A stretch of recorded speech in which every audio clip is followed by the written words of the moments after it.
Hi guys and welcome back to the channel Deepak Yadav Education. Welcome to the daily current affairs of 24th of December 2021. तो guys आज है तारीख 24 दिसंबर 2021 और है Friday. आज की तारीख से जितने भी मोस्ट इंपॉर्टेंट करंट अफेयर्स बनेंगे उन सभी करंट अफेयर्स को हम लोग डिटेल में डिस्कस करेंगे। तो चलो शुभारंभ करते हैं। सबसे पहली बात तो गाइज अगर आप लोग को इस लेक्चर का पीडीएफ चाहिए तो नीचे डिस्क्रिप्शन बॉक्स में आप सभी लोगों को टेलीग्राम का लिंक मिल जाएगा, वहां से जाकर आप लोग इस लेक्चर के पीडीएफ को डाउनलोड कर सकते हो। और ये है मेरी Instagram ID Deepak Yadav education, चाहो तो आप लोग यहाँ पर मुझे फॉलो कर सकते हो और अपनी जितनी भी क्वेरीज हैं मुझसे पूछ सकते हो। बाय द वे दोनों ही चीज़ों का लिंक आपको नीचे डिस्क्रिप्शन बॉक्स में प्रोवाइड करवा दिया गया है। साथ ही साथ यार एक छोटी सी रिक्वेस्ट है, जैसा मैं डेली बेसिस पर बोलता हूं, यहां तक पहुंच चुके हो तो वीडियो को लाइक कर देना। एक लाइक करने से काफ़ी सपोर्ट मिलता है और हमने हमेशा की तरह टारगेट रखा है 2K प्लस लाइक्स का। तो आज भी आप लोगों को इस वीडियो पर 2000 से ज़्यादा लाइक्स पहुंचाने हैं। और जैसा कि आप लोगों को मालूम है ये वीडियो यूपीएससी और स्टेट पीएससी के पॉइंट ऑफ व्यू से बहुत इंपॉर्टेंट होता है। यहाँ पर हम लोग डेली बहुत सारे इंपॉर्टेंट आर्टिकल्स का डिस्कशन करते हैं, साथ ही साथ वन वर्ड क्वेश्चन को देखते हैं। मतलब कि आपको वीडियो बहुत अच्छे से सुनना है। लास्ट में मैं आपके साथ ये वन वर्ड क्वेश्चंस शेयर करूंगा, इनको सॉल्व करने की कोशिश करना। इन सभी के आंसर्स आपको इस वीडियो में मिल जाएंगे। जैसे ही आप सॉल्व करोगे इससे आपके अंदर एक कॉन्फिडेंस बूस्टअप होगा। साथ ही साथ जो हमारे कल वाले वन वर्ड क्वेश्चन थे इसकी आंसर कीज क्या है मैं आप लोगों को बता देता हूं, ताकि आप लोग चेक कर पाओ कि आपने कितने सही किए थे और कितने गलत किए थे। पहला क्वेश्चन कल आपसे पूछा गया था, जो ऑर्गेनाइजेशन ऑफ इस्लामिक कोऑपरेशन है इसका हेडक्वार्टर कहां पर है? तो इसका हेडक्वार्टर जेदा के अंदर है, जो कि सऊदी अरेबिया में है। नेक्स्ट क्वेश्चन आपसे पूछा गया था, आज के टाइम पर जो इस्लामिक डेवलपमेंट बैंक है इसके अंदर टोटल कितनी कंट्रीज हैं? तो टोटल 56 कंट्रीज यहां पर देखने को मिलेंगी। नेक्स्ट क्वेश्चन आपसे पूछा गया था, जो पाक बे है, पाक बे खुद एक शैलो वाटर बॉडी है, लेकिन जो पाक बे का एरिया है ये दो कंट्रीज के बीच में पड़ता है। वो दोनों कंट्रीज कौन कौन सी हैं? वो है इंडिया और श्रीलंका। नेक्स्ट क्वेश्चन आपसे पूछा गया था, जो ब्यास रिवर है ये सतलज नदी से जाकर मिलती है, लेकिन कौन से वाले रीजन में? तो पंजाब के अंदर एक रीजन है हरिके, यहां पर जाकर वो मिलती है। नेक्स्ट क्वेश्चन आपसे पूछा गया था कि आज के टाइम पर जो घड़ियाल आपको देखने को मिलते हैं, जो मगरमच्छ हैं, इनका साइंटिफिक नेम क्या है? इनका साइंटिफिक नेम है गैवियालिस गैंगेटिकस। नेक्स्ट क्वेश्चन आपसे पूछा गया था कि 25 दिसंबर को हम लोग सेलिब्रेट करते हैं as a good governance day, ताकि हम लोग हमारे फॉर्मर प्राइम मिनिस्टर की बर्थ एनिवर्सरी को मार्क कर सकें। नाउ क्वेश्चन ये था कि फॉर्मर प्राइम मिनिस्टर कौन है? तो वो हैं यहाँ पर अटल बिहारी वाजपेयी जी, जिनके बर्थ एनिवर्सरी को मार्क करते हुए हम लोगों ने गुड गवर्नेंस डे को सेलिब्रेट करते हैं। नेक्स्ट क्वेश्चन आपसे पूछा गया था, जो ब्लैक ब्रॉड एल्बाट्रॉस है इसका साइंटिफिक नेम क्या है? तो इसका साइंटिफिक नेम है थैलासर्च मेलोनप्रेस। ठीक है, तो इसके बारे में आप लोग ध्यान रख सकते हो। आई होप आप लोगों ने सभी क्वेश्चंस के आंसर सही दिए होंगे। स्टार्ट करते हैं आज का डिस्कशन को। आज का सबसे पहला आर्टिकल बहुत ज़बरदस्त होने वाला है, लेकिन उससे पहले मैं आप लोगों से एक चीज़ कहना चाहूँगा जो मैं आपसे रोज़ कहता हूँ। आप लोग चाहो तो साथ साथ नोट्स प्रिपेयर कर सकते हो, अदरवाइज़ यहाँ पर PDF आपको मिल ही जाएगा। तो जब भी आपको टाइम मिले दिन में PDF को डाउनलोड करना, उसमें से जो भी इंपॉर्टेंट पॉइंट्स हैं उनको अपने नोट्स में इनकॉर्पोरेट कर लेना, क्योंकि वीडियो बहुत इंपॉर्टेंट होता है डेली बेसिस पर। तो पहला आर्टिकल बात करता है डेप्रिसिएशन ऑफ इंडियन रूपी को लेकर। तो अभी हमने देखा जो भारत की रूपी है, भारत की जो करेंसी है वो रूपी है ऑब्वियसली। तो ये जो रूपी है ये डेप्रिशिएट हो चुकी है, मतलब कि इसकी जो वैल्यू है वो कम हो चुकी है डॉलर्स के टर्म्स में। तो डिस्कस करेंगे बहुत सारी इंपॉर्टेंट टर्म्स को जो कि इकोनॉमी के पॉइंट ऑफ व्यू से इंपॉर्टेंट होती हैं, जैसे कि डेप्रिसिएशन सीखेंगे क्या होता है, अप्रिसिएशन सीखेंगे क्या होता है, साथ ही साथ डिवैल्यूएशन भी बता दूंगा कि हाँ ये टर्म्स एग्जैक्टली क्या बोलती हैं। सबसे पहली बात, आर्टिकल कहां से लिया गया है? इंडियन एक्सप्रेस से आर्टिकल को लिया गया। मैं आपको सारे सोर्सेज दिखाता रहूंगा कहां कहां से आर्टिकल्स को लिया जा रहा है। तो इंडियन एक्सप्रेस ने बताया कि हमने देखा इंडियन करेंसी लगभग डिक्लाइन हो चुकी है 2.2% से, और इसी के साथ एशिया के अंदर वोस्ट करेंसी बन चुका है रूपी। तो मतलब इंडियन करेंसी आज के टाइम पर पूरे एशिया में वोस्ट करेंसी के कैटेगरी के अंदर आ रहा है। ऐसा क्यों हुआ? क्योंकि हमारे स्टॉक मार्केट से भी आप देख पाओगे बहुत सारा जो पैसा है, लगभग $4 बिलियन तक का जो अमाउंट है वो निकाल लिया गया है, और भी यहाँ पर हालत काफ़ी बुरी हो चुकी है। तो सीखेंगे आखिरकार ये एग्जैक्टली क्या हुआ है, इसके पीछे के रीजंस क्या है। लेकिन उससे पहले जान लो आर्टिकल क्यों इंपॉर्टेंट है। हमारे सिलेबस में GS पेपर 3 के अंदर बहुत सारे टॉपिक्स दे रखे हैं, for example fiscal policy, monetary policy and capital markets. तो इनके पॉइंट ऑफ व्यू से इंपॉर्टेंट हो जाएगा। सबसे पहले हम टर्म सीखेंगे कि आखिरकार डेप्रिसिएशन होता क्या है। बहुत ही सिंपल शब्दों में आपको जानना है। डेप्रिसिएशन का मतलब है आप कह सकते हो fall in the value of currency. जैसे कि मान लो यहाँ पर रुपी है, रुपी की जो वैल्यू है वो गिर जाना, उसको हम लोग डेप्रिसिएशन बोलते हैं। लेकिन किससे कंपेयर करेंगे, किस चीज़ से कंपैरिजन में हमारी रुपी की वैल्यू गिरनी चाहिए तब वो डेप्रिसिएशन कहलाएगा, तो उसके लिए आपको आगे पढ़ना होगा। देखो जो रुपी डेप्रिसिएशन है इसका मतलब होता है कि जो हमारी इंडियन रुपी है वो लेस वैल्यूएबल हो चुकी है with respect to the dollar. मतलब कि डॉलर के कंपैरिजन में जो भारत की रुपी है वो कम हो जाना, उसको हम लोग बोलते हैं डेप्रिसिएशन। एक एग्जांपल लेते हैं हम लोग, पहले दो केस लेंगे। एक केस यहां पर लेते हैं जहां पर आप कह सकते हो $1, लगभग $1 जो है वो इज इक्वल्स टू 70 रुपीज़ है, ठीक है। दूसरा केस हम लोग लेते हैं, यहां पर है $1 इज इक्वल्स टू 76 रुपीज़। अब आप बताओगे यहां पर डेप्रिसिएशन की कैटेगरी कौन सी है? ऑब्वियसली डेप्रिसिएशन की कैटेगरी सेकंड केस वाली है, क्योंकि यहां पर आप क्या है, आप लोग यहां पर 76 रुपीज़ पे कर रहे हो $1 को खरीदने के लिए, है ना। तो यहां पर आप थोड़ा सा ज़्यादा पैसा दे रहे हो। अब यहां पर क्या होगा, जब यही पैसा आप थोड़ा सा कम दोगे तो उसको हम लोग बोलते हैं अप्रिसिएशन। हमारे कंट्री की जो करेंसी है वो, उसकी जो वैल्यू है वो इंक्रीज हुई है इन टर्म्स ऑफ डॉलर्स, क्योंकि अब डॉलर को खरीदने के लिए हमें थोड़ा सा कम पैसा चाहिए, ठीक है, तो वो कहलाता है अप्रिसिएशन। लेकिन जब डॉलर को खरीदने के लिए आप थोड़ा सा ज़्यादा पैसा दे रहे हो तो वो हमारा डेप्रिसिएशन कहलाता है। आप लोग को ध्यान रखना है, ठीक है। तो यही सिंपल सा एग्जाम्पल दिया गया है, क्योंकि होता क्या है डेप्रिसिएशन में, आपको ज़्यादा पैसा खर्चना होता है $1 को खरीदने के लिए। सिंपल सा फंडा है। आई होप आप लोगों को क्लियर हो चुका है और जिंदगी भर इसको याद रखोगे कि आखिरकार डेप्रिसिएशन होता क्या है। उसके बाद सबसे पहला क्वेश्चन तो एक और ये भी बनता है कि आखिरकार चलो डेप्रिसिएशन हुआ तो इसका इंपैक्ट इंडियन रूपी पर क्या पड़ेगा। देखो इसका जो इंपैक्ट है वो दो तरफ पड़ेगा, ठीक है, एक पॉजिटिव भी पड़ेगा और नेगेटिव भी पड़ेगा। इसी वजह से इसको डबल एज स्वॉर्ड बोला गया है, ठीक है, दो धारी तलवार बोला गया है। यहां पर अगर हम देखें तो इसका पॉजिटिव इंपैक्ट और नेगेटिव इंपैक्ट क्या कहता है उसको समझने की कोशिश करेंगे। सबसे पहला यहां पर पॉजिटिव इंपैक्ट क्या है। अब आप लोग देख सकते हो कि हमारी जो करेंसी है, इंडियन करेंसी है, वो वीक हो चुकी है, ठीक है, हमारी करेंसी जो है वो वीकर हो चुकी है in comparison to the dollars. समझ में आया। अब इससे होगा क्या, जो बाहर के लोग हैं, खासकर आप कह सकते हो अमेरिकन लोग हो गए, ठीक है, अब इनके पास डॉलर है, अब हमारी करेंसी कम हो चुकी है, तो यहां पर क्या होगा कि एग्जैक्टली वो लोग ज़्यादा पैसा खर्च करके ज़्यादा सामान खरीद पाएंगे। क्यों? हमारी वैल्यू जो है, करेंसी की जो वैल्यू है वो गिर चुकी है। क्योंकि यहाँ पर आप लोग खुद देखोगे, मैंने आपको दो केस बताया था। एक केस यहाँ पर क्या है कि अब वो व्यक्ति एक बार में आप कह सकते हो जब $1 खर्च रहा है, $1 खर्च करके वो लोग क्या कर सकते हैं, लगभग 76 रुपीज़ का यहाँ पर सामान खरीद सकते हैं, ठीक है, तो वो ज़्यादा खरीदेंगे। और दूसरी कंडीशन क्या होती है, मान लो यहाँ पर वो $1 खर्च करके 70 रुपीज़ का अगर यहाँ पर सामान खरीद रहे हैं तो ऑब्वियसली यहाँ पर वो पैसा नहीं खर्चेंगे यहाँ पर, ठीक है। तो अभी क्या है, उनको $1 के अंदर ज़्यादा सामान मिल रहा है, क्योंकि हमारी करेंसी जो है, करेंसी की वैल्यू, खासकर जो रुपये की वैल्यू वो गिर चुकी है, रुपये की वैल्यू गिर चुकी है, तो वो कम पैसों में ज़्यादा यहाँ पर सामान खरीद पाएंगे, ठीक है। तो क्या होगा, इंडिया का जो एक्सपोर्ट है वो इंक्रीज होगा। तो एक तो इसका फायदा ये होता है, मतलब डेप्रिसिएशन का फायदा भी हो सकता है कि हम लोग एक्सपोर्ट काफ़ी सारा कर पाएंगे, ठीक है। लेकिन इसका एक नेगेटिव इंपैक्ट भी होगा। नेगेटिव इंपैक्ट क्या होगा, नेगेटिव इंपैक्ट पड़ेगा डायरेक्टली इसके इंपोर्ट के ऊपर।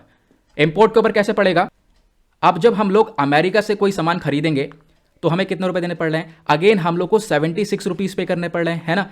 $1 को खरीदने के लिए 76 रुपीज़ पे करने पड़ रहे हैं। तो यहाँ पर जब हम लोग इंपोर्ट करेंगे तो उसके ऊपर नेगेटिव इंपैक्ट पड़ेगा। आई होप आप लोगों को क्लियर हो चुका है, ठीक है। तो डेप्रिसिएशन का दोनों तरफ यहाँ पर फायदा हो जाएगा, एक तरफ फायदा हो जाएगा और एक तरफ नुकसान हो जाएगा। फायदा कैसे होगा, हम लोग एक्सपोर्ट को इंक्रीज कर पाएंगे और एक तरीके से जो बाहर वाले लोग हैं वो ज़्यादा पसंद करेंगे, जब हमारी करेंसी की वैल्यू गिरी रहेगी तो ज़्यादा परचेज करना पसंद करेंगे और एक्सपोर्ट यहाँ पर हमारी कंट्री से बढ़ेगा। लेकिन नेगेटिव इंपैक्ट भी ऐसा पड़ेगा कि भाई इंपोर्ट भी, जब हम लोगों को ऑब्वियसली इंपोर्ट भी करना होगा, जब इंपोर्ट करेंगे तो क्या है, तब भी तो हम लोग ज्यादा पैसा दे रहे हैं, अब ज्यादा पैसा पे करेंगे जब इंपोर्ट कर रहे हैं तो इससे भी काफी बुरा इंपैक्ट पड़ेगा, ठीक है। तो इसके दोनों पहलू देखने को मिलते हैं, पॉजिटिव और नेगेटिव। आज के टाइम पर इंडिया के अंदर आपका क्वेश्चन होगा पॉजिटिव इंपैक्ट है या नेगेटिव इंपैक्ट है, तो मैं कहूंगा नेगेटिव इंपैक्ट है। क्यों? क्योंकि आज के टाइम पर भारत के अंदर ट्रेड डेफिसिट, जो व्यापार के अंदर कमी है, वो बढ़ चुकी है। लगभग $23 बिलियन का ट्रेड डेफिसिट देखने को मिल रहा है। तो आज के टाइम पर जो इंडिया का ऊपर इंपैक्ट है करेंसी वैल्यू के गिरने का, वो नेगेटिव इंपैक्ट देखने को मिलेगा, ठीक है।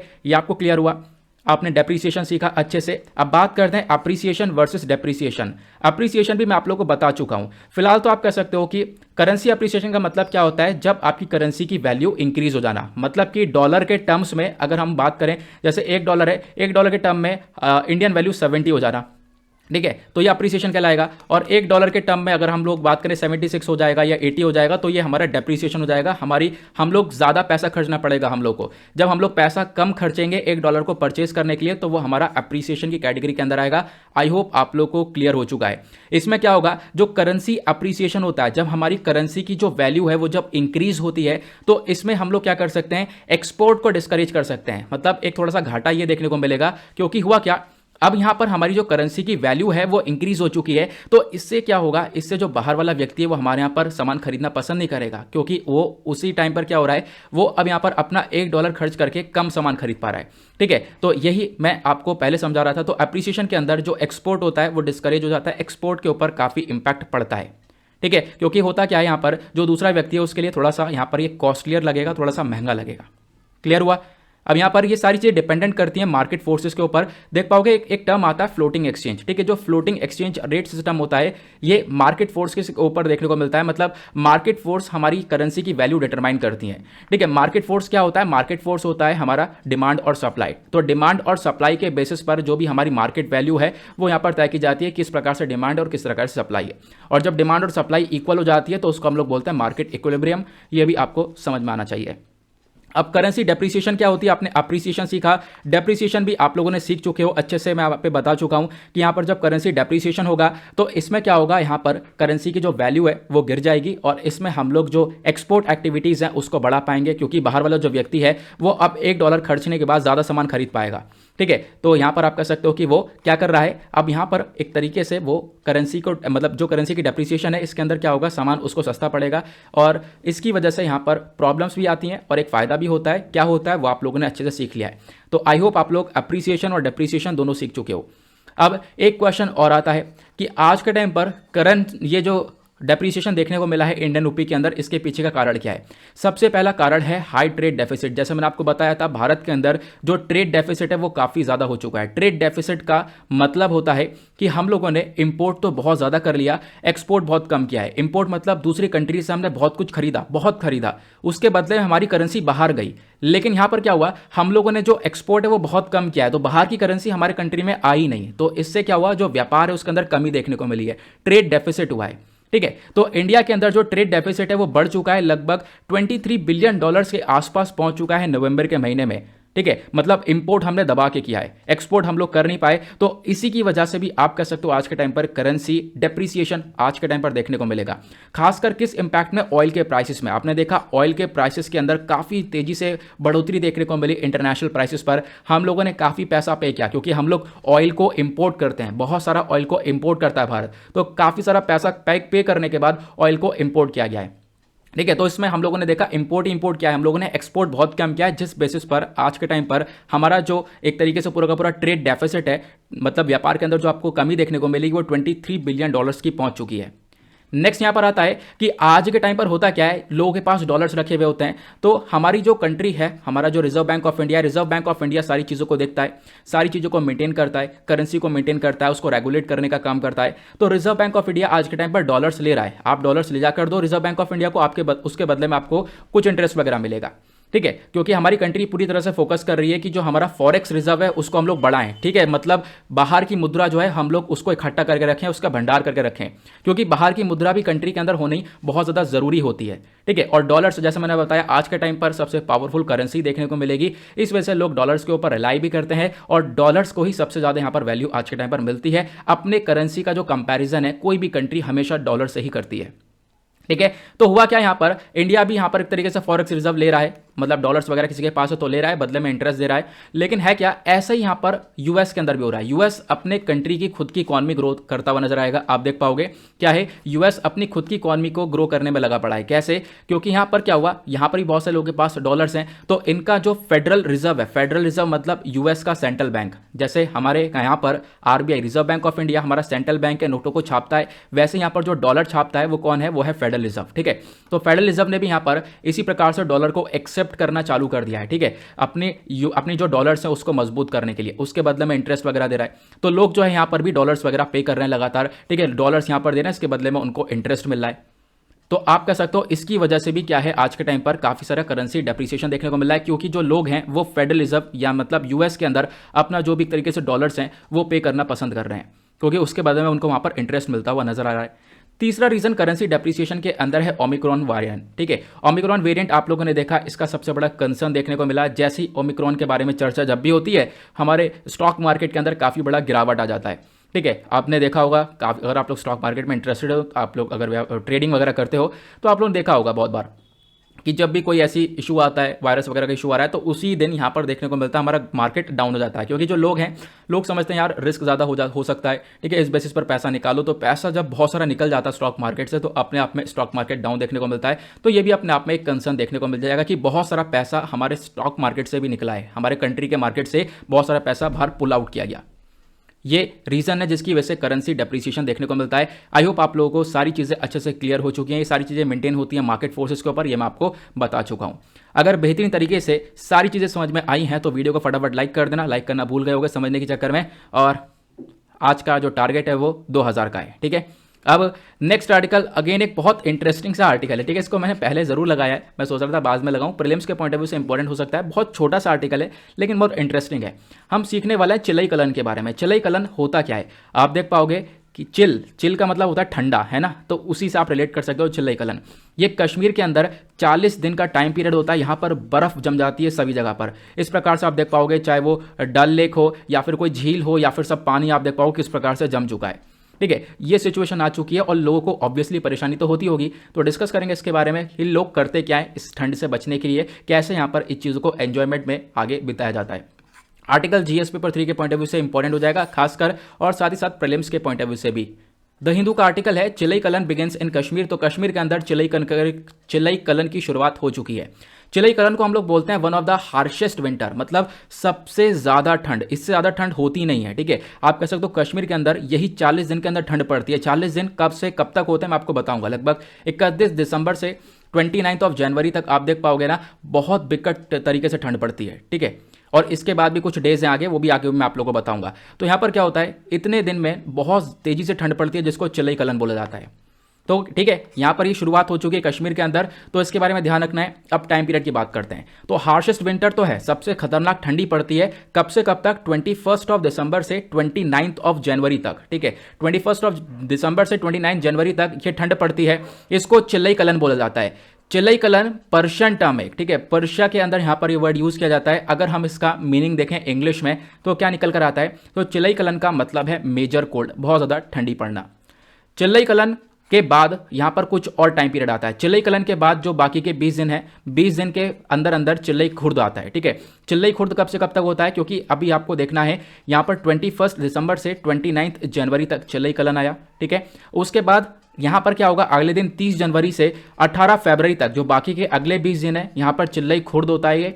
उसके बाद यहाँ पर 19 फरवरी से 28 फरवरी तक यहाँ पर जो टाइम पीरियड होता है ये होता है चिलई बच्चा। ठीक है, चिलई बच्चा मतलब बेबी कोल्ड, मतलब ठंड काफ़ी कम हो जाती है।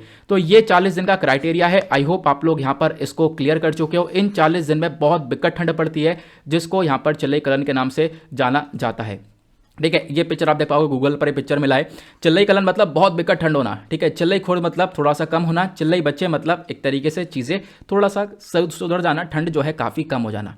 तो ये 40 दिन का टाइम पीरियड होता है। आपसे क्वेश्चन बन सकता है प्रीलिम्स में कि क्या होता है चिलई खुर्द या फिर चिलई बच्चा या फिर चिलई कलन, कितने कितने दिन का टाइम पीरियड होता है, ये भी आप लोगों को ध्यान रखना है। मैंने आपको सारी चीज़ें बता दी हैं। ठीक है, जो चिलई बच्चा होता है इसमें आपको देखने को मिलेंगे 10 दिन होते हैं। बाकी जो चिलई खुर्द होता है इसमें 20 दिन आपको देखने को मिलेंगे। और बाकी जो ऊपर वाला है ये 21 दिसंबर से 29 जनवरी तक होता है, जिसको हम लोग चिलई कलन बोलते हैं। क्लियर हुआ, आगे बढ़ते हैं। अब यहाँ पे जो पूरा 40 दिन का पीरियड होता है ये कश्मीरीज लोगों के लिए बहुत ज़्यादा भारी पड़ जाता है, क्योंकि टेम्परेचर बहुत ज़्यादा डाउन हो चुका है, फ्रीजिंग पॉइंट से भी ज़्यादा डाउन हो चुका है। इंक्लूड यहाँ पर क्या होता है, जो डल लेक है वो भी जम जाती है। ठीक है, यहाँ पर कुछ इमेजेस मैं आपको दिखाता हूँ, ये आप देख पाओगे इस प्रकार का सिनेरियो निकल कर आता है इस समय पर। लगभग यहाँ पर इस प्रकार का सीन बन जाएगा कश्मीर के अंदर। तो ये अपने आप में काफ़ी ज़्यादा ठंड पड़ जाता है यहाँ पर। तो जो डल लेक है वो भी जम जाती है। इन 40 दिनों के अंदर यहाँ पर जो चांसेस है स्नोफॉल के वो बहुत ज़्यादा बढ़ जाते हैं। स्नोफॉल बहुत ज़्यादा होती है। ठीक है, जो टेम्परेचर है, मिनिमम टेम्परेचर वो फ्रीजिंग पॉइंट से भी कम पहुँच जाता है, सब कुछ जम जाता है वहाँ पर। इनफैक्ट पानी तक यहाँ पर आप देख पाओगे जम जाता है। अब इसका इम्पैक्ट क्या पड़ता है कश्मीरीज के ऊपर मैं आपको बताता हूँ। ये लोग क्या करते हैं, ये फेरन को पहनते हैं। फेरन मतलब एक कश्मीरी ड्रेस होती है। ठीक है, जिसको यहाँ पर कंगेर भी बोला जाता है। अब यहाँ पर मैं आपको दिखाता हूँ, ये इस प्रकार की, ठीक है, ये फेरन होता है, इस प्रकार की ड्रेस पहनते हैं इस टाइम पर, इस ठंड से बचने के लिए। तो इस प्रकार की चीज़ें यहाँ पर बताई जाती हैं। नेक्स्ट उसके बाद क्या देखने को मिलता है, इस टेम्परेचर इतना कम होने की टेम्परेचर की वजह से जो टैप वाटर होता है, टंकी में जो पानी होता है, पाइपलाइन में जो पानी होता है, वो भी जम जाता है। आप कह सकते हो वो भी जम जाता है, और दुनिया की जो सबसे फेमस लेक है डल लेक, वो भी फ्रीज हो जाती है। यहाँ पर आप देख पाओगे, ये डल लेक का इमेज है, ये आप देख पाओगे किस प्रकार से जम चुकी है। ठीक है, ये क्लियर हुआ। उसके बाद जो कश्मीरीज हैं वो इस समय पर काफ़ी कुछ सेलिब्रेट करते हैं। एक तरीके से हरीसा होता है, हरीसा को सेलिब्रेट किया जाता है, मतलब कि एक डिश बनाई जाती है, ठीक है, वो लीन मटन की डिश होती है। इसको राइस के साथ मिक्स किया जाता है, कुछ स्पाइसेस वगैरह डाले जाते हैं, कार्डमम, क्लोव, मतलब वही लौंग इलायची वगैरह डालने के बाद यहाँ पर आप कह सकते हो कि सॉल्ट वगैरह डालने के बाद एक तरीके से इस पूरे डिश को बनाया जाता है। ठीक है, तो यहाँ पर इसको सेलिब्रेट किया जाता है, ये है हरीसा। ठीक है, ध्यान रखना। अब आगे बढ़ते हैं, ये क्लियर हुआ। अब इसके अंदर एक और चीज़ आती है, देखो क्या होता है, इनको प्रॉब्लम्स फेस करनी पड़ती हैं, क्योंकि होता क्या है, काफ़ी भरपूर मात्रा में स्नोफॉल हुई, बर्फ़ खूब ज़्यादा पड़ी, बर्फ़ खूब ज़्यादा पड़ने की वजह से जो रोड्स वगैरह हैं वो भी काफ़ी ब्लॉक हो जाती हैं, रोड वगैरह ब्लॉक हो जाती है, तो इनके घर तक जो फ्रेश वेजिटेबल्स होती हैं, खासकर ड्राइड वेजिटेबल्स होती हैं, वो पहुँच नहीं पाती हैं, मतलब फ्रेश वेजिटेबल्स नहीं पहुंच पाती है। तो इसकी वजह से यहाँ पर इनको सूखी सूखी सब्जियां कंज्यूम करनी पड़ती हैं, तो ये भी एक बहुत बड़ी प्रॉब्लम क्रिएट हो जाती है। अदरवाइज क्या होता है, चलई कलन, ये आप लोगों ने सीख लिया है। ठीक है, छोटा सा आर्टिकल था लेकिन इंपॉर्टेंट था, इंटरेस्टिंग था। अगले आर्टिकल पर आते हैं। नेक्स्ट आर्टिकल बहुत इंपॉर्टेंट होने वाला है, प्रीलिम्स के पॉइंट ऑफ व्यू से, साथ ही साथ मेंस के पॉइंट ऑफ व्यू से भी। यहाँ पे चर्चा की गई है मीनेस ऑफ मैनुअल स्कैवेंजिंग। आज के टाइम पर मैनुअल स्कैवेंजिंग का कितना बड़ा प्रभाव देखने को मिलेगा। मैनुअल स्कैवेंजिंग होती क्या है, तो आप देख पाओगे यहाँ पर ये जो व्यक्ति हैं, अब यहाँ पर इन्होंने गटर की सफाई करी है, तो ये मैनुअल स्कैवेंजर कहला रहे हैं। ठीक है, अब क्या होता है, मैनुअल स्कैवेंजिंग के अंदर यही देखने को मिलता है, व्यक्तियों को जो एक तरीके से जो भी स्ट्रीट गटर होते हैं, इन सब चीज़ों को सफाई करवाई जाती है, जिसको हम लोग मैनुअल स्कैवेंजिंग कहते हैं। अब मैनुअल स्कैवेंजिंग की वजह से बहुत सारे लोगों की जान भी जाती है, बहुत सारी डेथ होती हैं। हमने रिसेंटली बहुत सारी रिपोर्ट्स को कवर किया है, एडिटोरियल्स भी कवर करें न्यूज़पेपर एनालिसिस के अंदर, कि हाँ बहुत सारे लोगों की डेथ होती है इस मैनुअल स्कैवेंजिंग की वजह से। आर्टिकल द हिंदू का आपको देखने को मिलेगा, और इनफैक्ट ये आर्टिकल भी डेथ के बारे में बात करता है। मिनिस्ट्री का कहना यह है लगभग 22 डेथ हुई है इस मैनुअल स्कैवेंजिंग के दौरान इस साल। ठीक है, मतलब वो व्यक्ति, किसी को यहाँ पर मैनुअल स्कैवेंजिंग करवाई गई होगी और वो गटर को साफ करते करते लगभग यहाँ पर 22 लोगों की जान गई है साल 2021 के अंदर। तो रिसेंटली हमारे ministry of social justice and empowerment ने लोकसभा को यही चीज़ इन्फॉर्म करी कि भाई 22 लोगों की जान जा चुकी है मैनुअल स्कैवेंजिंग करते करते साल 2021 के अंदर। और फिर उसके बाद एक बॉडी है नेशनल कन्वेनर ऑफ द सफाई कर्मचारी आंदोलन। अगर हम इसके अकॉर्डिंग देखें तो 472 मैनुअल स्कैवेंजिंग डेथ हुई हैं हमारे पूरे देश में 2016 से लेकर 2020 के बीच में। फिर उसके बाद जो ये सफाई कर्मचारी आंदोलन है, ये खुद एक मूवमेंट है, ये मूवमेंट चलाया जाता है ताकि हम मैनुअल स्कैवेंजिंग को एलिमिनेट कर सकें, इसको कम से कम कर सकें। और हमारा आर्टिकल 1 जो हमारे संविधान का है, सॉरी आर्टिकल 21 जो हमारे संविधान का है, वो भी यहाँ पर गारंटी देता है राइट टू लाइफ, लोगों के पास जीने का अधिकार है। लेकिन आज के टाइम पर इनको काफ़ी सप्रेस कर दिया जाता है, तो ये प्रॉब्लम्स भारत के अंदर बहुत ज़्यादा है। आर्टिकल कैसे इंपॉर्टेंट है, जीएस पेपर 2 के अंदर आपको वेरियस टॉपिक्स देखने को मिलेंगे। For example government policies, interventions, issues related to scheduled caste and scheduled tribes. अगर हम बात करें मैनुअल स्कैवेंजिंग की, तो मैनुअल स्कैवेंजिंग का एग्जैक्ट मतलब क्या है, is defined as the removal of human excrement from public streets and dry latrines, cleaning septic tanks, gutters and sewers. Exactly जैसे मैंने आपको बताया, जो हमारे सेप्टिक टैंक्स बने होते हैं रास्तों में, या फिर ड्राई लैट्रिन्स होती हैं, या फिर आप कह सकते हो कि कुछ इस प्रकार के गटर बनाए जाते हैं, तो इनकी सफाई करवाई जाती है। ठीक है, उसी कैटेगरी को बोला जाता है मैनुअल स्कैवेंजिंग, जैसा कि आप लोग यहाँ पर कुछ पिक्चर्स देख पा रहे होंगे। अब बात करते हैं मैनुअल स्कैवेंजिंग आज के टाइम पर इतना बढ़ क्यों रहा है, इसका प्रेवलेंस मतलब इतना फैल क्यों रहा है। एक सबसे बड़ा इंडिया के अंदर सोशल इशू देखने को मिलता है। आपको ध्यान रखना है, मैनुअल स्कैवेंजिंग को लेकर एक सोशल इशू क्रिएट होता है, क्योंकि लोगों का मानना है कि मैनुअल स्कैवेंजिंग की जो प्रैक्टिस है ये करी जाती है मतलब कास्ट वाइज डिस्क्रिमिनेशन के बेसिस पर। जो लोअर कास्ट हैं, ठीक है, उन्हीं से बार बार यहाँ पर मैनुअल स्कैवेंजिंग को करवाया जाता है। लोअर कास्ट वालों से यहाँ पर बोला जाता है कि यही लोग परफॉर्म करेंगे इस जॉब को। तो इंडिया के अंदर ये कास्ट बेस पर मैनुअल स्कैवेंजिंग का काफ़ी बड़ा डिस्क्रिमिनेशन देखने को मिलता है, और ये अपने आप में काफ़ी बड़ी प्रॉब्लम है। अगर हम बात करें 1993 के अंदर भारत ने खुद बैन कर दिया था इस मैनुअल स्कैवेंजिंग को। ठीक है, और उसके लिए यहाँ पर एक एक्ट था, the employment of manual scavengers and construction of dry latrines prohibition act 1993। तो यहाँ पर एग्जैक्टली क्या बोला गया, जो मैनुअल स्कैवेंजर्स हैं उन स्कैवेंजिंग को प्रोहिबिट करने के लिए, उनको रोकने के लिए एक्ट लाया गया था। लेकिन तब भी आज तक ये चीज़ें लगातार चल रही हैं। आप खुद इमेजिन कर सकते हो 1993 से डिस्कशन चल रहा है और आज तक लगातार मैनुअल स्कैवेंजिंग इंक्रीज होती हुई आई है। हालांकि अभी कम हो चुकी है। 2008 के अंदर तो बहुत ज़्यादा मैनुअल स्कैवेंजर्स थे, अप्रॉक्स 70,000 से ज़्यादा मैनुअल स्कैवेंजर्स देखने को मिलते थे। अभी इस समय बहुत ज़्यादा कम देखने को मिलेंगे। और ये मैं तो सोच रहा हूँ कि लैख के अंदर टर्म्स था, मुझे याद नहीं आ रहा, वो लैख के अंदर नंबर्स था, ठीक है, जो 2008 के अंदर मैनुअल स्कैवेंजर्स की पॉपुलेशन थी। अब भारत सरकार इन मैनुअल स्कैवेंजिंग की सिचुएशन को कम करने के लिए क्या क्या स्टेप्स उठा रही है, आपको ध्यान रखना है, क्योंकि मेंस में स्टेप्स भी पूछे जाते हैं कि भारत सरकार ने क्या क्या इनिशिएटिव उठाया है। तो पहला यहां पर इनिशिएटिव है the prohibition of employment as manual scavengers and their rehabilitation act 2013। 2013 के अंदर इस एक्ट को लाया गया और एग्जैक्टली आपको नाम से समझ में आ रहा है कि जो मैनुअल स्कैवेंजिंग है इसको प्रोहिबिट करने के लिए यहां पर यह काम किया गया था कि किसी को भी मैनुअल स्कैवेंजिंग के अंडर में एम्प्लॉयमेंट नहीं मिलेगा। ठीक है, तो इस एक्ट के अंदर यहां पर मांग ये की गई थी, भाई जो मैनुअल स्कैवेंजर है हर एक फॉर्म के अंदर यहां पर वो पूरी तरह से प्रोहिबिट किया जाएगा, उसको रोका जाएगा। उसी प्रकार से दूसरा एक्ट लाया गया था, यह था prevention of atrocities act. Atrocities मतलब अत्याचार, ठीक है, अत्याचार से लोगों को बचाया जाए। क्योंकि यहां पर होता है, जैसे मैंने आपको बताया कि जो इंडियन कास्ट सिस्टम है उसके अंदर कास्ट बहुत ज़्यादा डिस्क्रिमिनेशन देखने को मिलता है और उसके बेसिस पर जो शेड्यूल्ड कास्ट हैं, शेड्यूल्ड ट्राइब्स हैं, इनसे मैनुअल स्कैवेंजिंग करवाई जाती है। तो इनके ऊपर जो अत्याचार हो रहा है उसको रोकने के लिए प्रिवेंशन ऑफ एट्रोसिटीज एक्ट को लाया गया था। देन उसके बाद तीसरा इनिशिएटिव सरकार ने उठाया है नेशनल कमीशन ऑफ सफाई कर्मचारी। मतलब कि जो कमीशन है ये खुद यहाँ पर एक नॉन स्टैट्यूटरी बॉडी की तरह काम करता है और यहाँ पर आप कह सकते हो कि इसका मेन काम यही है कि क्या करा जाए, हम लोग मैनुअल स्कैवेंजिंग को कम से कम करें। उसी प्रकार से स्वच्छ भारत मिशन को लाया गया और स्वच्छ भारत मिशन अभियान जो आपको मालूम है इसको लॉन्च किया गया था हमारे सरकार के थ्रू लगभग 2 अक्टूबर 2014 के अंदर, ताकि क्या करें हम लोग अपनी स्ट्रीट्स हो गया, रोड्स हो गया, इन सबको खुद साफ सफाई रखें, इन सब चीज़ों के ऊपर, तो ये प्रॉब्लम्स आएंगी नहीं। तो स्वच्छ भारत मिशन भी इसी बेसिस पर लाया गया था। तो स्वच्छ भारत मिशन की वजह से भी कहीं ना कहीं मैनुअल स्कैवेंजिंग कम हुई है। एक और इनिशिएटिव लिया गया था, वो है सफाई मित्र सुरक्षा चैलेंज। इसको लॉन्च किया गया था हमारी ministry of housing and urban affairs के थ्रू। लगभग जो वर्ल्ड टॉयलेट डे आप कह सकते हो ऑब्जर्व करा गया था 19 नवंबर 2020 को। तो वर्ल्ड टॉयलेट डे वाले दिन ही यहाँ पर कुछ चीज़ें अनाउंस करी गई थी, लॉन्च किया गया था। और ये लॉन्च किया गया था पूरा का पूरा चैलेंज, जिस बेसिस पर बोला गया कि कहीं पर मान लो अर्जेंटली या फिर इमरजेंसी के बेसिस पर भी मैनुअल स्कैवेंजर की जरूरत पड़ती है तो उन व्यक्ति को एक प्रॉपर गियर प्रोवाइड करवाया जाएगा, ऑक्सीजन टैंक मिलेंगे, हर एक इक्विपमेंट प्रोवाइड किया जाएगा, उनकी जान के ऊपर पूरी तरह से ध्यान रखा जाएगा।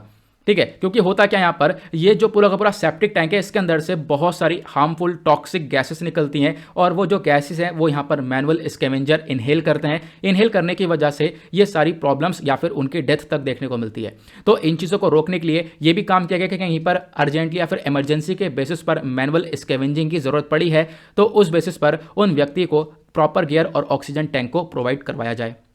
अब इन सब चीज़ों को देखते हुए सुप्रीम कोर्ट का भी एक जजमेंट आया था 2014 के अंदर।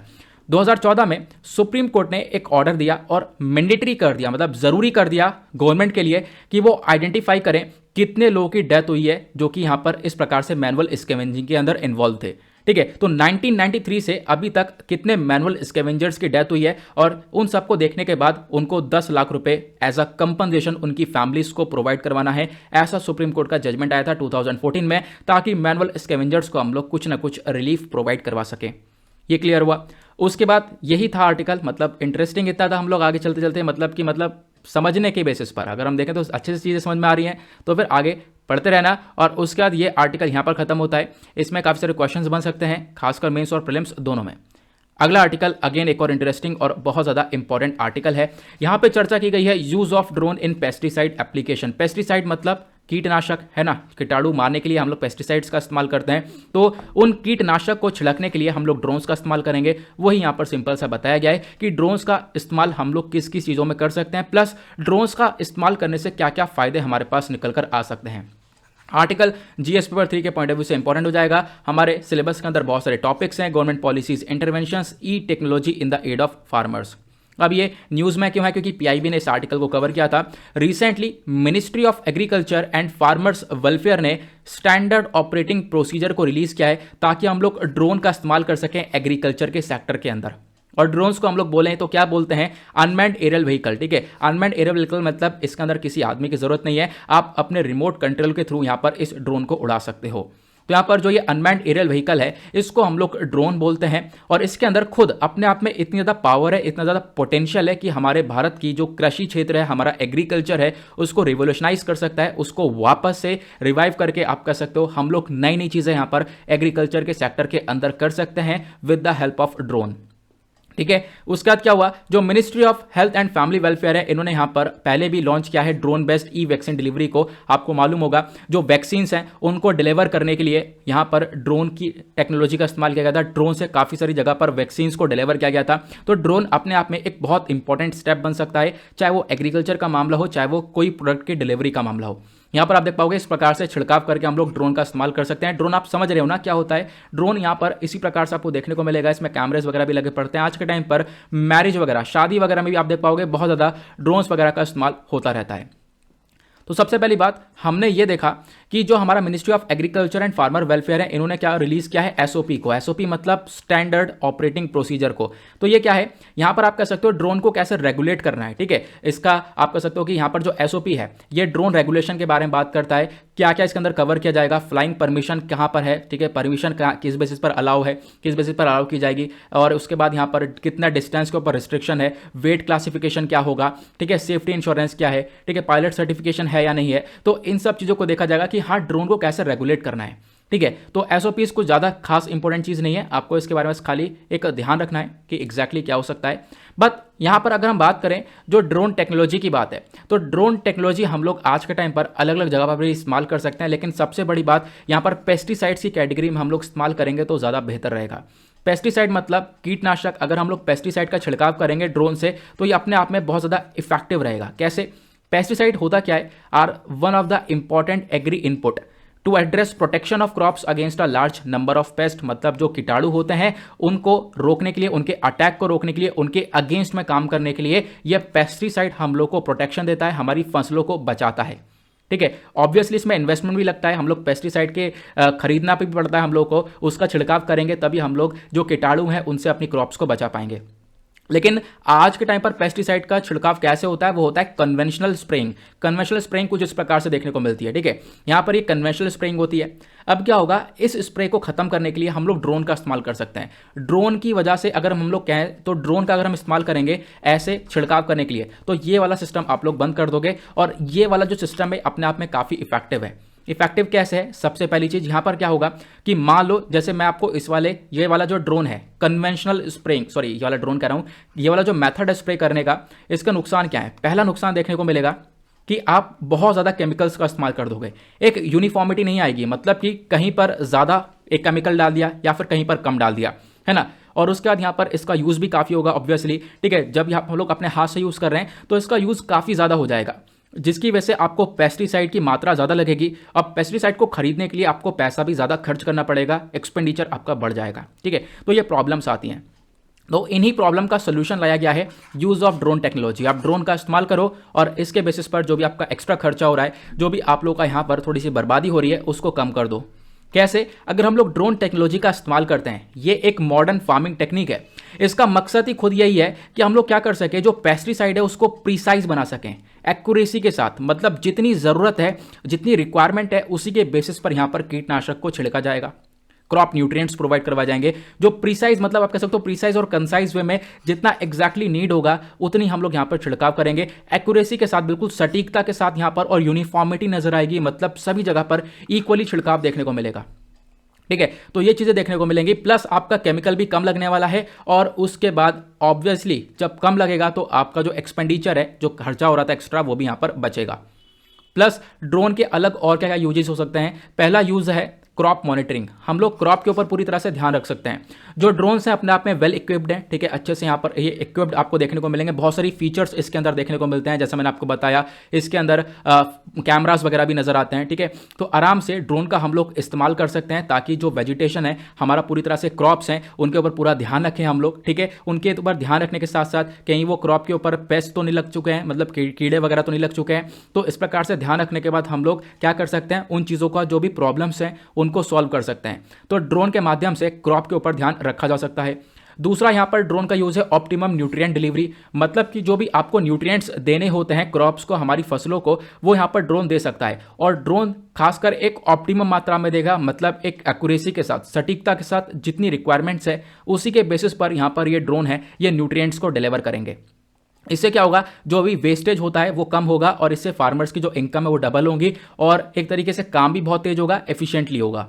उसके बाद क्रॉप मैनेजमेंट में भी काफ़ी अच्छा काम कर सकता है, ठीक है। ड्रोन काफ़ी अच्छा काम कर सकता है क्रॉप मैनेजमेंट में। आप यहाँ से सीड का स्प्रे कर सकते हो, ठीक है, या फिर आप न्यूट्रिएंट्स को स्प्रे कर सकते हो सॉइल पर। इस टेक्नोलॉजी की मदद से आप कह सकते हो कि आप क्रॉप्स को बहुत अच्छी तरीके से मैनेज कर पाओगे, ठीक है। तो यहाँ पर मैनेजमेंट अच्छा होगा तो ऑब्वियसली प्रोडक्टिविटी इंक्रीज होगी, आपके पास फसल ज़्यादा निकल कर आएगी और अगेन आपकी जो इनकम है वो बढ़ती हुई नजर आएगी।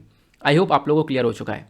आते हैं अगले आर्टिकल पर। यहाँ पर एक इंपॉर्टेंट पर्सनैलिटी चर्चा में, इनका नाम है श्री औरोबिंदो घोष, ठीक है। तो इनके बारे में डिस्कशन करेंगे। आर्टिकल क्यों इंपॉर्टेंट है, जीएस पेपर 1 के अंदर बहुत सारे टॉपिक्स दे रखे हैं, modern Indian history, Indian national movement, important personalities के नाम से। आप देख पाओगे यहाँ पर इंडियन एक्सप्रेस का ये आर्टिकल है और रिसेंटली हमारे प्राइम मिनिस्टर ने लगभग 53 मेंबर की एक कमेटी को सेटअप किया है और ये कमेटी को सेटअप इस बेसिस पर किया कि हम लोग अब 150th बर्थ एनिवर्सरी को सेलिब्रेट करेंगे, इनकी बर्थ एनिवर्सरी को मार्क करेंगे, किनकी, हमारे श्री औरोबिंदो जी की, ठीक है। कब यहाँ पर मार्क करने वाले हैं, 15 अगस्त 2022 को, ठीक है। इस बेसिस पर एक कमेटी का गठन किया गया है। अब यहाँ पर कौन थे औरोबिंदो घोष, इनके बारे में आप लोगों को बताऊंगा। औरोबिंदो घोष जी का जन्म हुआ था कलकत्ता के अंदर 15 अगस्त 1872 में। एक योगी थे, फिलोसोफर थे, पोएट थे, इंडियन नेशनलिस्ट थे। इन्होंने यहाँ पर आप कह सकते हो फिलॉसफी की यहाँ पर पूरी तरह से शुरुआत करी और उसके बाद इनकी डेथ होती है 5 दिसंबर 1950 में। कहाँ पर, पौंडीचेरी के अंदर। अब बात करते हैं इनके एजुकेशन की, तो यहाँ पर इनकी एजुकेशन की शुरुआत होती है क्रिश्चियन कॉन्वेंट स्कूल से दार्जिलिंग के अंदर। फिर उसके बाद ये यूनिवर्सिटी ऑफ कैम्ब्रिज में जाते हैं, यहाँ पर अपने आप को प्रोफिशिएंट करते हैं, एक तरीके से भाषाएं सीखते हैं, यूरोपियन लैंग्वेज को बहुत अच्छे से बोलना सीखते हैं। फिर 1892 में यहाँ पर अलग अलग एडमिनिस्ट्रेटिव पोस्ट इनको मिलती है, बड़ौदा के अंदर जो कि वडोदरा के नाम से जाना जाता है, कैलकाटा जो कि कोलकाता के नाम से जाना जाता है। फिर उसके बाद यहाँ पर ये अपनी स्टडी ऑफ योगा स्टार्ट करते हैं, ठीक है। योगा के बारे में पढ़ते हैं, इंडियन लैंग्वेजेस के बारे में काफ़ी कुछ पढ़ते हैं, प्लस क्लासिकल संस्कृत के बारे में भी काफ़ी कुछ यहाँ पर सीखने की शुरुआत ये कर देते हैं। इंडियन रिवॉल्यूशनरी मूवमेंट के अंदर भी इनका काफ़ी बड़ा इन्वॉल्वमेंट है, मतलब कि यहाँ पर स्ट्रगल टू फ्री इंडिया के अंदर, मतलब इंडिया को आज़ाद करवाने के लिए यहाँ पर इन्होंने काफ़ी हद तक कॉन्ट्रीब्यूट किया। लगभग 1902 से लेकर 1910 तक आप कह सकते हो कि यहाँ पर इन्होंने इन्हीं सब चीज़ों के अंदर हिस्सा लिया। इंडिया को आज़ाद कराने के अंदर यहाँ पर इन्होंने काफ़ी सारे पार्ट्स में हिस्सा लिया और इसी के बेसिस पर इनको जेल में डाला गया था 1908 में। कहाँ पर, एक केस हुआ था अलीपुर बॉम्बे केस, उसके बेसिस पर इनको जेल में डाला गया। फिर 2 साल बाद यहाँ पर ये गए, ठीक है। ये French colony of Pondicherry, Puducherry के अंदर यहाँ पर एज अ रिफ्यूजी रहे। उसके बाद इन्होंने अपने आप को डिवोट किया, अपनी जो पूरी ज़िंदगी है वो योगा और इन सब चीज़ों के अंदर, स्पिरिचुअल कैटेगरी के अंदर ये लेकर आए। फिर आगे इस प्रकार से चीज़ें चलती रहीं। फिर इनके बहुत सारे लिटरेरी वर्क्स हैं, तो आपको ध्यान रखना है, बहुत कुछ काम किया लिटरेचर सेक्टर में, इन्होंने बहुत कुछ कंट्रीब्यूशन दिया है। सबसे पहला यहाँ पर लिटरेरी वर्क है इनका एक इंग्लिश न्यूज़पेपर जिसका नाम है वंदे मातरम। 1905 में आप कह सकते हो इनका एक सबसे बड़ा कॉन्ट्रीब्यूशन था इन द लिटरेचर। दूसरा बेसिस हो गया योगा। फिर तीसरा भगवद गीता और भगवद गीता के जो मैसेजेस हैं। Then future evolution of man, rebirth and karma, Savitri, a legend and a symbol, hour of God. यहाँ पर आप देख पाओगे ये सारे लिटरेरी वर्क्स हैं, कहीं ना कहीं इनके ऊपर काफ़ी कुछ यहाँ पर औरोबिंदो घोष जी ने लिखा है। क्लियर हुआ? आगे बढ़ते हैं नेक्स्ट आर्टिकल पर। आज का लास्ट आर्टिकल अगेन एक इंपॉर्टेंट आर्टिकल है इकोनॉमी के पॉइंट ऑफ व्यू से। अभी क्या हुआ है, SEBI that is security and exchange board of India, SEBI ने बैन कर दिया है derivative trade in agriculture commodities को। तो डिस्कस करेंगे डेरिवेटिव ट्रेड होता क्या है। आर्टिकल जीएस पेपर 3 के पॉइंट ऑफ व्यू से इंपॉर्टेंट होगा। सिलेबस के अंदर टॉपिक्स हैं कैपिटल मार्केट और एग्रीकल्चर प्राइसिंग।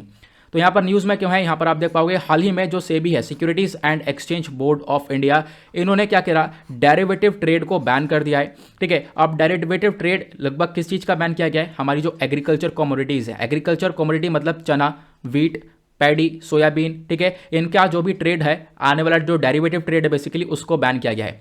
और ध्यान रखना, जो एग्रीकल्चर कमोडिटीज़ है, जब भी एग्रीकल्चर कमोडिटी का ट्रेड होता है, डेरिवेटिव ट्रेड, वो कौन से प्लेटफॉर्म पर होता है? वो होता है national commodities and derivatives exchange के अंदर।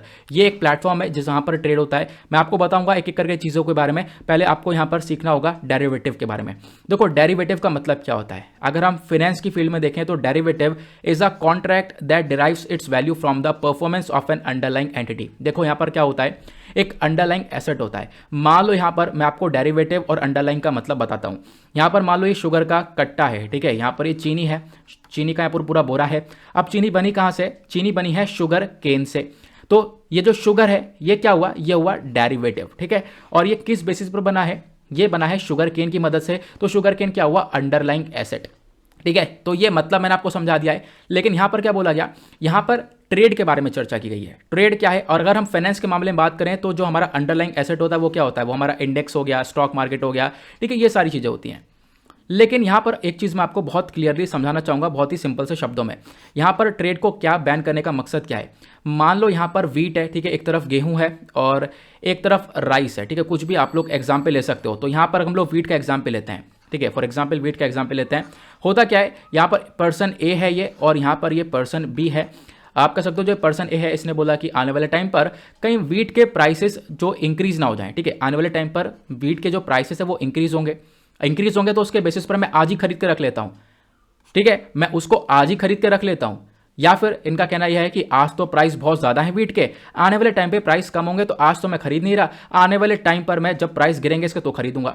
जो फ्यूचर के लिए यहाँ पर जो फ्यूचर के लिए क्या होता है, एक जो स्पेकुलेशन करना होता है, यहाँ पर आप कह सकते हो जो अंदाजा लगाया जा रहा है इस फ्यूचर के बेसिस पर, उसकी वजह से क्या होता है, यहाँ पर जो ये प्राइस है इसके अंदर बहुत ज़्यादा बढ़ावा आ जाता है, ठीक है, प्राइस के अंदर बहुत ज़्यादा इंक्रीमेंट हो जाता है तेजी से जब इंक्रीमेंट हो जाता है तो महंगाई अपने आप बढ़ जाती है। वही चीज़ आज के टाइम पर देखने को मिल रही है। वही उसी ट्रेड को बोलते हैं डेरिवेटिव ट्रेड। मतलब आप फ्यूचर के बेसिस पर अपना व्यापार कर रहे हो कि फ्यूचर में प्राइसेस कैसे होंगे, उसके हिसाब से आज आप प्रेडिक्शन कर रहे हो, उसको बोलते हैं डेरिवेटिव, ठीक है। इसकी वजह से यहाँ पर क्या होता है, प्राइस बढ़ जाता है, इन्फ्लेशन बढ़ता है। इसी महंगाई को कम करने के लिए यहाँ पर डेरिवेटिव ट्रेड को रोका गया। और ये डेरिवेटिव ट्रेड खासकर एग्रीकल्चर कमोडिटी के ऊपर रोका गया है। एग्रीकल्चर जैसे चना, वीट जो भी है हमारा, ठीक है। और ये जो एग्रीकल्चर कमोडिटी के ऊपर डेरिवेटिव ट्रेड होता है ये एक प्लेटफॉर्म के माध्यम से होता है। उस प्लेटफॉर्म का नाम है national commodities and derivative exchange, ठीक है। ये प्लेटफॉर्म क्या है मैं आपको इसके बारे में बता देता हूँ। National commodities and derivative exchange खुद एक ऑनलाइन कमोडिटीज एक्सचेंज है, ठीक है। यहां पर क्या होता है, कमोडिटीज को एक्सचेंज किया जाता है, खासकर एग्रीकल्चर कमोडिटीज को। ये खुद एक पब्लिक इंडियन लिमिटेड कंपनी देखने को मिलेगी। इसको एस्टेब्लिश किया गया था एक तरीके से 23 अप्रैल 2003 में अंडर द कंपनीज एक्ट 1956 के अंडर में। ये क्या करता है, यहाँ पर ये जो एक्सचेंज है बेसिकली, यहाँ पर आप कह सकते हो कि ये जो पूरा एक्सचेंज है ये फाउंड करा गया था इंडिया के कुछ फाइनेंशियल इंस्टीट्यूशंस के थ्रू, जैसे ICICI बैंक हुआ, NSE मतलब नेशनल स्टॉक एक्सचेंज हुआ, नाबार्ड हुआ। इन लोगों ने मिलकर यहाँ पर इस पूरे एक सिस्टम को फाउंड किया, जिसके बेसिस पर आज के टाइम पर एग्रीकल्चर कमोडिटीज का व्यापार हम लोग करते हैं। क्लियर हुआ? अब आज के टाइम पर ये डेरिवेटिव ट्रेड को बैन क्यों किया गया? क्योंकि महंगाई काफी बढ़ चुकी है, उस महंगाई को कंट्रोल करने के लिए, ठीक है। पहला रीजन ये दिया है, सेबी ने बैन इसलिए किया है ताकि फूड इन्फ्लेशन को हम लोग कूल ऑफ कर सकें, फूड इन्फ्लेशन को कम कर सकें। आज के टाइम पर जो रिटेल इन्फ्लेशन है, जो महंगाई है, वो काफी बढ़ चुकी है। यहाँ पर आपको परसेंटेज देखने को मिलेंगी। तो नवंबर के अंदर अभी महंगाई बहुत ज्यादा देखने को मिली। और इनफैक्ट जो होलसेल प्राइस इंडेक्स होता है WPI, ये पिछले 12 सालों में इतना ज्यादा नहीं बढ़ा जितना आज के टाइम पर इंक्रीज हुआ है। तो इन्हीं चीज़ों को देखते हुए जब जैसे महंगाई बढ़ी है, यहाँ पर फूड के ऊपर महंगाई ज़्यादा और ना इंक्रीज हो जाए, तो इसके बेसिस पर अभी डेरिवेटिव ट्रेड को कर दिया गया है बैन। अब डेरिवेटिव ट्रेड इसके ऊपर 1 साल तक नहीं होने वाला। क्लियर हुआ? ठीक है, ये कुछ चीज़ें थी। आई होप आप लोगों को यहाँ पर ये चीज़ें क्लियर हो चुकी हैं। अब अगर आपने वीडियो अच्छे से सुना है तो इन वन वर्ड क्वेश्चंस को आप लोग सॉल्व कर पाओगे। पहला क्वेश्चन आप लोगों से बनता है, one of the harshest winter of 40 days in Kashmir, ठीक है, 40 दिन का जो ठंडी पड़ती है कश्मीर के अंदर, जिसको हम लोग क्या बोलते हैं, उसका नाम बताना है नीचे कॉमेंट सेक्शन में। नेक्स्ट क्वेश्चन, इंडिया का जो ट्रेड डेफिसिट है वो आज के टाइम पर बहुत ज़्यादा हाई है, कितने बिलियन डॉलर्स का, ये आप लोगों को बताना है। अभी मैंने आपको स्टार्टिंग में बताया था। उसके बाद जो यहाँ पर पूरा का पूरा ड्रोन एप्लीकेशन इन एग्रीकल्चर है, इसको लेकर जो ऑपरेटिंग प्रोसीजर है ये अभी कौन सी मिनिस्ट्री ने लॉन्च किया है, नीचे कमेंट सेक्शन में उस मिनिस्ट्री का नाम बताना है। नेक्स्ट क्वेश्चन, जो रूपी है, रूपी डेप्रिसिएशन होता है, रूपी का जो गिरावट देखने को मिलता है, रूपी डेप्रिसिएशन का मतलब होता है कि जो रूपी की वैल्यू है वो कम हो जाती है, लेकिन किसके रेस्पेक्ट में, आपको नीचे कमेंट सेक्शन बताना है। नेक्स्ट क्वेश्चन, आर्टिकल 21 जो हमारे संविधान का है वो किस चीज़ की गारंटी देता है, आर्टिकल 21 किस चीज़ के बारे में बात करता है, कौन से राइट के बारे में बात करता है, वो आपको बताना है। नेक्स्ट क्वेश्चन, एक इंग्लिश न्यूज़पेपर है जिसका नाम है वंदे मातरम, ठीक है, ये किसका लिटरेरी वर्क है, कौन से व्यक्ति हैं जिनके थ्रू यहाँ पर ये न्यूज़पेपर लाया गया था। Next question, national commodities and derivative exchange एक ऑनलाइन कमोडिटीज एक्सचेंज आपको देखने को मिलेगा, लेकिन ये किस चीज़ को डील करता है, मतलब कौन से प्रोडक्ट को लेकर डील करता है, नीचे कमेंट सेक्शन में आपको बताना है। नेक्स्ट क्वेश्चन, जो चिल्लाई कलन है ये एक पर्शियन टर्म है, पर्शियन टर्म है चिल्लाई कलन, तो चिल्लाई कलन का मतलब एग्जैक्टली इंग्लिश में होता क्या है, नीचे कमेंट सेक्शन में आपको बताना है, ठीक है। ये कुछ क्वेश्चंस है, इनको सॉल्व करने की कोशिश करना। आपके साथ मैंने यहाँ पर आंसर्स भी शेयर कर दिए हैं, आंसर्स को देखना मत, खुद पहले सॉल्व करने की कोशिश करना है। नाउ इसी के साथ करते हैं हम लोग अपने लेक्चर को समाप्त। मिलते हैं आप लोगों से नेक्स्ट वीडियो में। आज के लिए bye bye, have a nice day, thank you and जय हिंद।